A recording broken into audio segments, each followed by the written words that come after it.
Good morning and welcome to This Week in Renewables episode 12, sharing the latest renewable stories over the last 7 days. First of all, I'd like to say thank you to the very positive response I received from episode 11 last week. Thank you for all the suggestions and recommendations, one of being which I've been told to smile more, so there you go.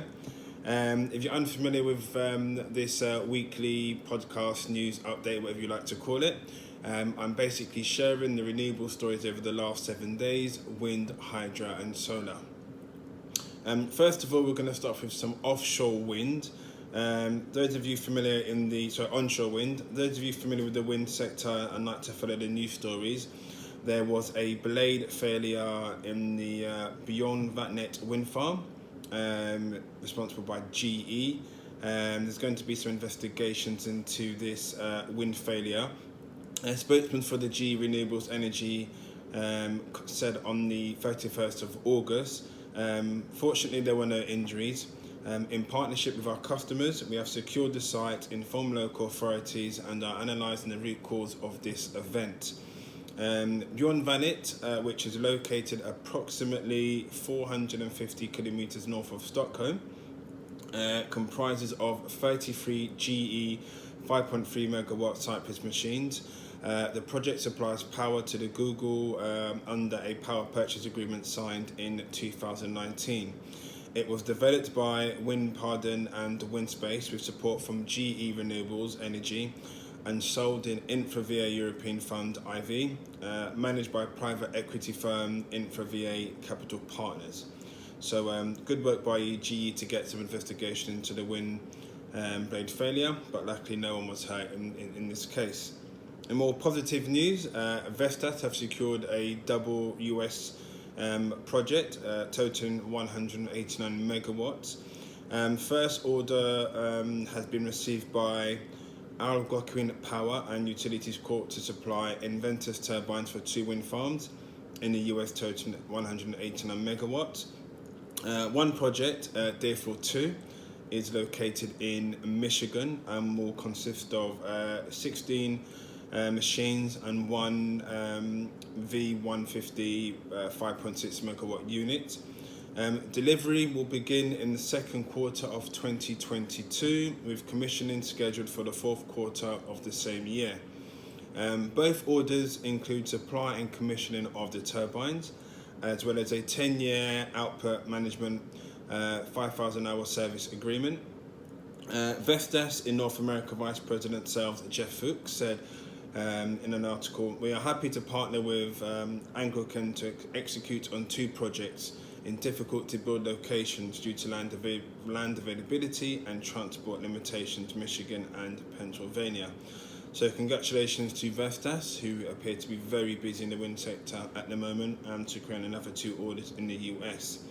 Moving from onshore to solar, and Solo Duo have formed a 200 megawatt German Pv Pact. Particularly Amper Solar Europe and Commerz Real Clemens Vest have signed a strategic cooperation agreement to develop, build and commission a pipeline of large-scale projects in Germany, particularly solar. Under the agreement, Amper Solar Europe will be responsible for developing the projects to build, ready-to-build status, provide EPC management services for the construction and commissioning of the plants. Amper will also put in place operations and maintenance services to produce under Clemens ownership. The initial portfolio of 3 farms located have combined capacity of around 200 megawatts. So congratulations again to both Amper Solar Europe and Commerz Europe on this strategic partnership for 2,000 megawatt German solar power wind pact. In more solar news, back in the US, EDF have signed a 300 megawatt solar plus storage PPA in California. EDF Renewables North America is to supply Clean Power Alliance CPA with electricity from 300 megawatt Desert Quasar solar plus storage project in California. This is under a 15-year power purchase agreement. The facility itself, just reading here, will include 600 megawatts hour battery energy storage system, is expected to begin delivery of electricity to CPA's customers throughout Los Angeles and Ventura counties in February 2024.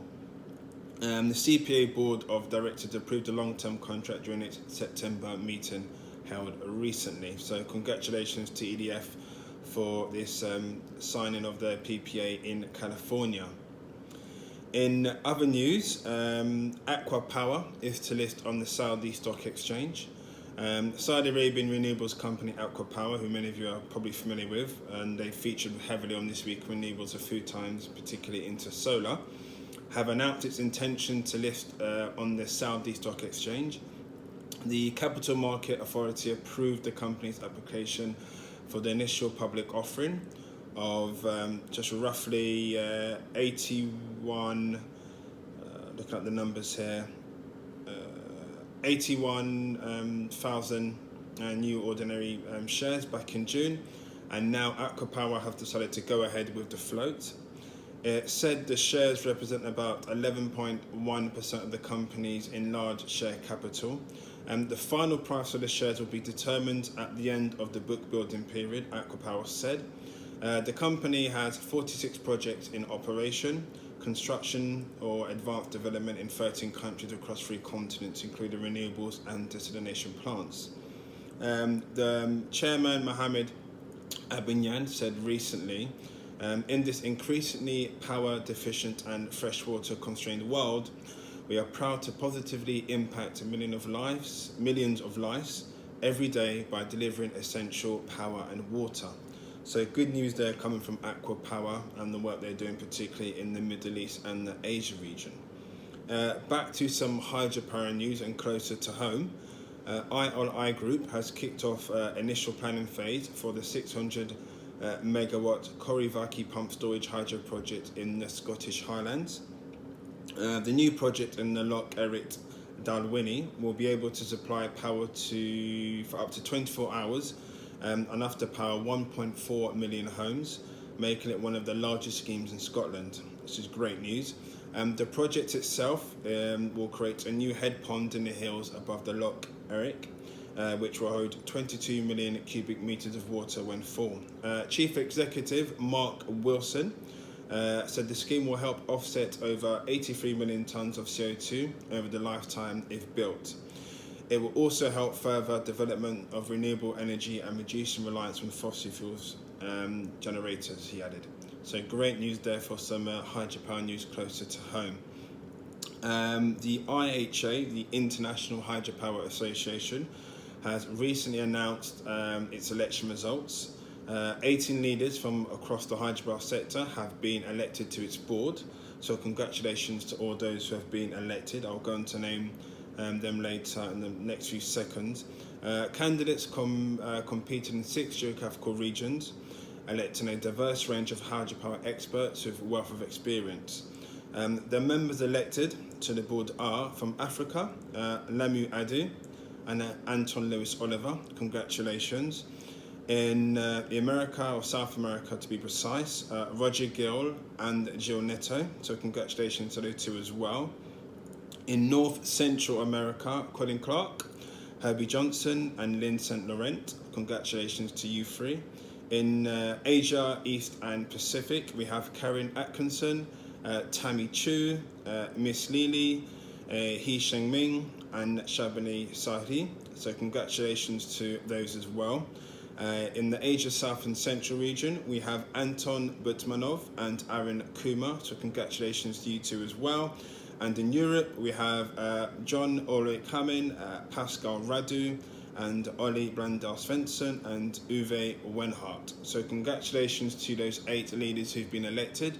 Congratulations to you all, and it's great news for the positive developments across hydropower.